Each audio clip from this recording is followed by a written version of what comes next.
अस्सलाम वालेकुम। अच्छा, अब हम स्टार्ट करें सर्जिकल इन्फेक्शन, राइट? ये हमारा 4th चैप्टर है। अच्छा, इसमें सबसे पहले आपको थोड़ा-सा सर्जिकल साइट इन्फेक्शन के बारे में बताया थोड़ी-सी पास्ट में कि भई जो पहले के दौर में ये था कि जिस तरह इजिप्शियन वगैरह थे वो अपने मम्मीफिकेशन के लिए बेसिकली जो-जो चीज़ें यूज़ करते हैं, देन फिर बताया है कि आप जो है वाइन और विनेगर वगैरह भी यूज़ कर सकते हैं, ठीक है?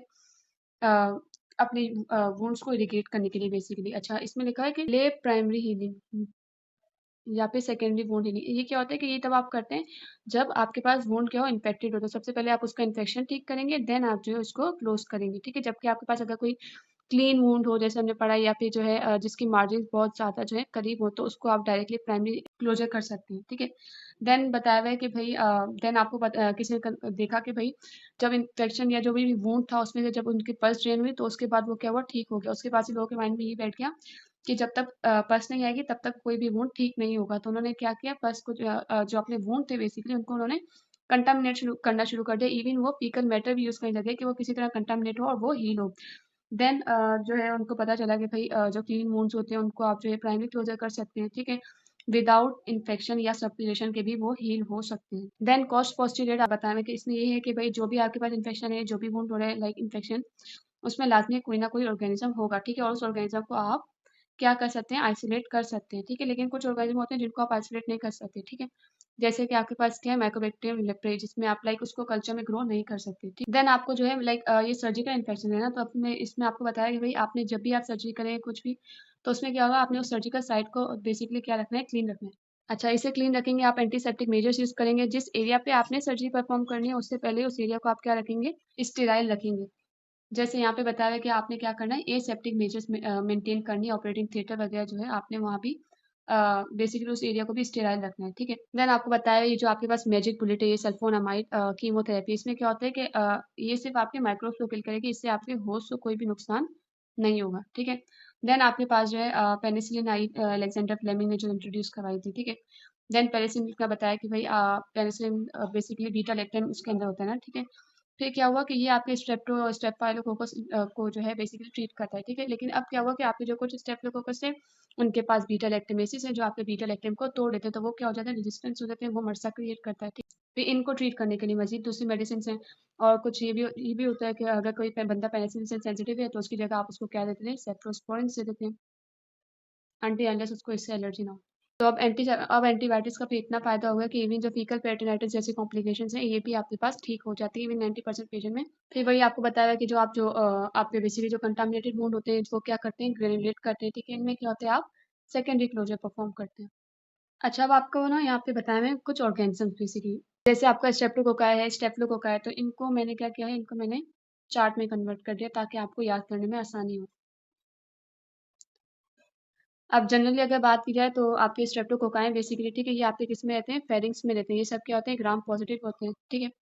अच्छा, फिर based on their carb antigen, इनको क्या किया हुआ है, ए टू जी में क्लासिफाई किया हुआ है, सही? अच्छा, वही हमने बोला था कि ये पेनिसिलिन से ठीक हो जाते हैं, और सेफ्लोस्पोरिन दे दो अगर पेनिसिलिन से बेसिकली एलर्जी है। फिर आपके पास स्टेप पायोजिन का बताया, which is your group A beta hemolytic, ठीक है? और ये क्या करता है, स्टेप्टोलाइसिन बनाता है, ठीक है? वायलेंस फैक्टर्स इनके क्या है, स्टेप्टोलाइसिन है। अच्छा, आपका एस्पार्जिन कहाँ पे रहता है, फेरिंग्स में रहता है, ठीक है? इसी तरह आपका एस्पिकेलिस जो है वो आपका कहाँ पे रहता है, गट में रहता है, सही? ये ए टू डी के हिसाब से क्या है, ग्रुप डी है, इंटेरोकोकाई। देन आपका स्ट्रेप विरिडेंस क्या है, आपका अल्फा हेमोलिटिक है, ठीक है? हेमोलिसिस हमने पढ़ी है, अल्फा बीटा और गामा, राइट? अच्छा, हाईली पैथोजेनिक जो सबसे ज्यादा पैथोजेनिक है वो आपका क्या है, एस पायोजिन। अच्छा, देन आपके पास आते हैं स्टेफाइलोकोकाई बेसिकली, ठीक है? ये क्या करते हैं, आपके नेसोफेरिंग्स में रहते हैं, ठीक है? ऊपर वाले क्या थे, वो फेरिंग्स में थे मेन, लाइक, ठीक है? फिर और ये क्या करते हैं, बेसिकली आपके बोन इन्फेक्शंस करवाते हैं, प्रोस्थेटिक इन्फेक्शंस करवाते हैं, ठीक है? और इनमें बहुत सारे रेजिस्टेंट भी होते हैं।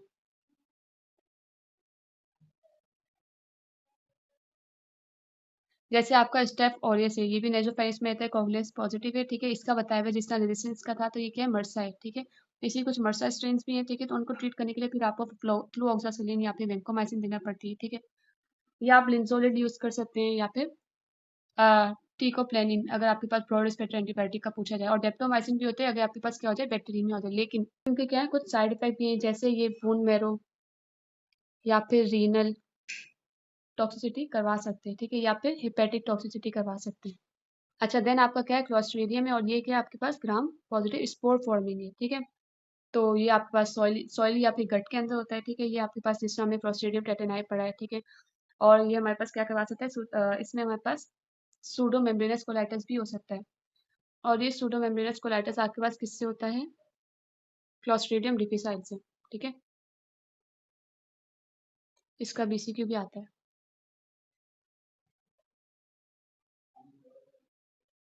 देन कुछ एरोबिक बेसिलाइज पता है मैं आपके पास जो ग्राम नेगेटिव होते हैं, ठीक है। ये आपके पास कहाँ रहते हैं, ये आपके बावेल या फिर यूरिनरी ट्रैक्ट में होते हैं, ठीक है।